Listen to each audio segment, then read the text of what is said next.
When you think of sun and sand, holidays in the Caribbean are usually what spring to mind. But have you ever thought about solar panels instead? The main ingredient that makes them work is silicon or sand, which comes from rocks found in a quarry like this.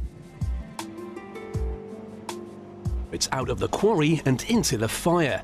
The first stage is to get the silicon out of the rocks, and that's done in this enormous furnace.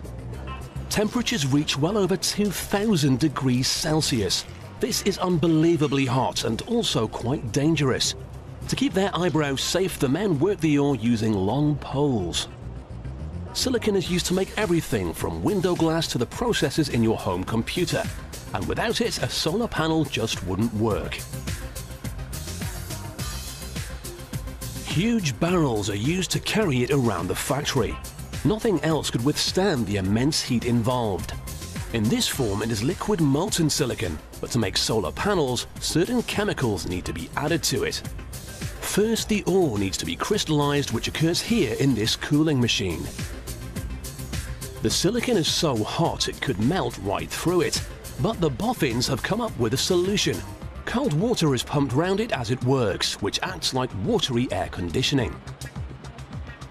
The super hot crystallized silicon emerges from the machine. But how will this help to harness energy from the sun? Solar panels are made using thin slices of silicon which have two unique layers in them. These are created using two chemical processes which affect the silicon at different times during production.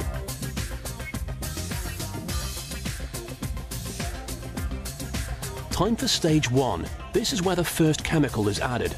It will help make the silicon more conductive.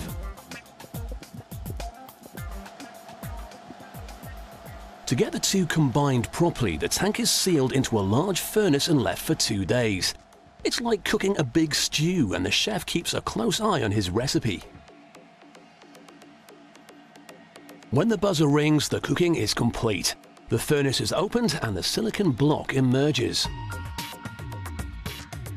This block would be far too big to put on your roof, which is where solar panels usually go. The average roof wouldn't support it, so now it needs to be cut down to size. Cutting solid crystal isn't like cutting butter.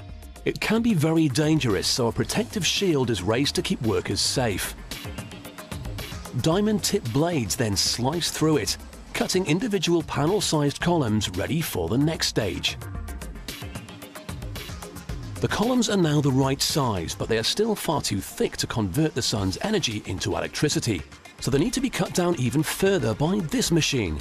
It has hundreds of spinning wires which slice their way slowly through each column. What they leave behind is wafer-thin sheets of silicon crystal, perfect for solar panels.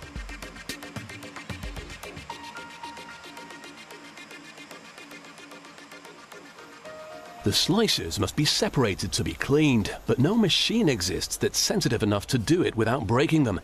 It must be done by hand because the panels are barely fingernail width and incredibly fragile.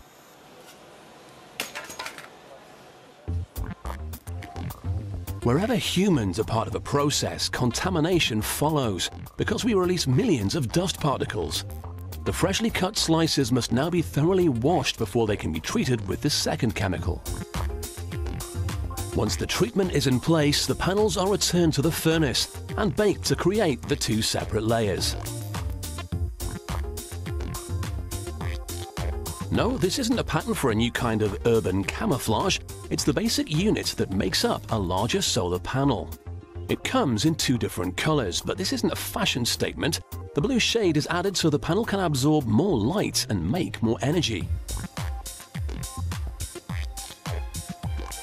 The panels are also treated with an anti-reflective coating, which is painted on and then baked into place.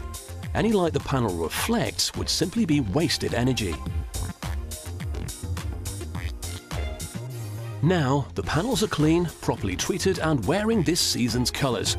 They're ready to make electricity. But how do you get power out of them? High-tech computers align the panels, and the next machine paints a layer of this grey gunge onto them. It looks like bad school custard, but it's actually semi-liquid metal.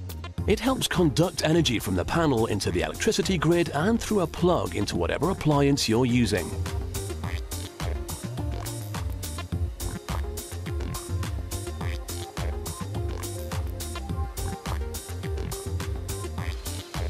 We can now assemble a full-sized solar panel.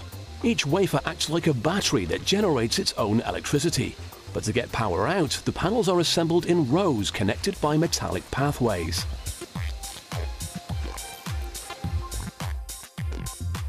With neat rows all hooked up, the machine can put all the pieces together. It's like making a gigantic chip butty, only the chips are made of silicon. A large slice of glass makes the base, followed by layers of adhesive paper, the silicon panels, and more adhesive to hold it in place. The final layer is the frame to hold it all together. Even though English weather isn't always sunny, solar panels can work in our cloudy conditions. They just need to be cleaned, installed, and plugged in.